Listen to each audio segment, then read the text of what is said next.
Kwa majina naitwa Hussein Bendera, ni mkazi wa mtaa wa Mruki, naishi hapa Mruki.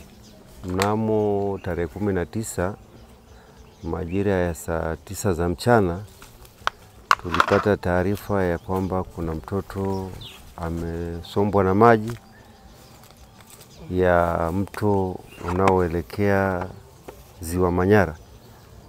Tukiwa hapo kijijini mtaani, tulikwenda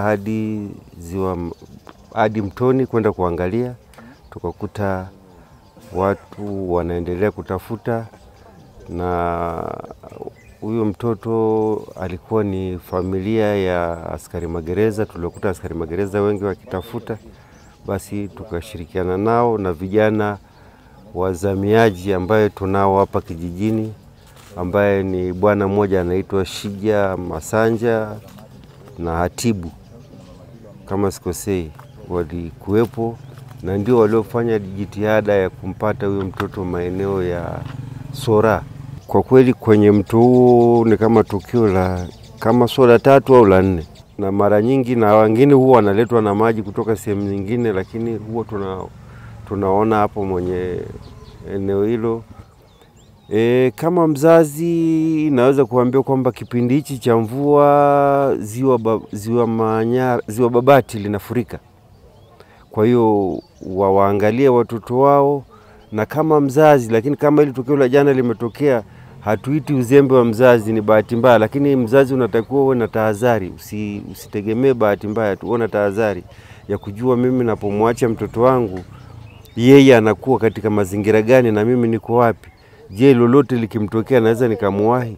Kwa hiyo kwa mzazi inatakiwa unapokuwa na mtoto basi uwe makini sana kuwa na mtoto, hasa mtoto mdogo kama yule wa miaka 4. Hawezi akaelewa kitu chochote, anaweza kufanya kitu kama utani, baadaye kikawa kweli. Idi Hamisi Mariri ni mjumbe wa serikali ya mtaa. Sasa kuja kurudi ndo akaangalia tu akakuta yebo. Sasa mmoja liko kwenye maji, jingine liko hapo chini. Sasa ndo akashtuka. Katika taratibu kufuatilia ndo kidogo na jamaa mmoja alikuwa anaoga mbele, akamwona yule mtoto, lakini yule jamaa katika kufuatilia naye, kwa sababu alikuwa hajavaa nguo, amepambana na alikuwa ni mzee, akashindwa kumiliki ile hali. Kwa hiyo ikabidi jamaa apige simu wa kambini kule na kwa wananchi, na serikali ya mtaa ikabidi atoe taarifa, ikabidi wananchi waende kwenye eneo la tukio kwenda kumtafuta huyo mtoto. Juhudi zilifanyika kuanzia raundi saa 8 mpaka saa 12 jioni, ndio yule mtoto akawa amepatikana. Na amepatikana maeneo ya huko, kuna sehemu inaitwa kwa Ama karibu Sora huko chini. Na hii si chini ya mara ya kwanza, hii ni chini ya hili zoezi ni zaidi ya mara 7 sasa hivi au 8.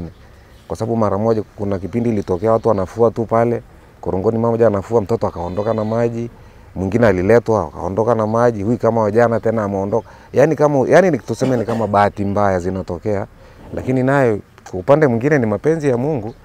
Mimi kwa jina naitwa Abdillahi Rajabu, ndio mwenyekiti wa mtaa huu wa Mruki. Naitwa Mtofaheli. Kwa sasa hivi huko kwenye mvua zilipozidi, maji yalijaa, umebomoka kutoka Ziwa Babati. Kwa hiyo maji ni mengi. Hapa katikati yalipungua, lakini mvua zilipoanza tena, maji yakaanza tena upya. Kwa hiyo maji yale yana nguvu, sio ya kufanyia mchezo hata kidogo. Hata mtu mzima yanampeleka, yanamuua. Wito wangu tu kwa wazazi wote wanenisikia, ni vizuri kuwa makini kwa watoto wadogo, kwa sababu watoto hawaelewi kitu chochote. Hii tukio la jana ni la bahati mbaya, lakini tuwe makini, bahati mbaya za aina hizi sio zinaendelea kujitokeza. Niwaombe tu waache hiyo kitu, kuwapeleka hasa watoto, kwa sababu watoto wakiona baadaye wanakwenda wao peke yao, na huwa nawapitiaga na waeleza. Kuna wengine walikuwa wanatega samaki, niliwakanya humo, sasa hivi wameacha. Sasa kwa sasa hivi hamna watu wanayeshughulika, ni hili tukio tu limetokea jana kwa bahati mbaya.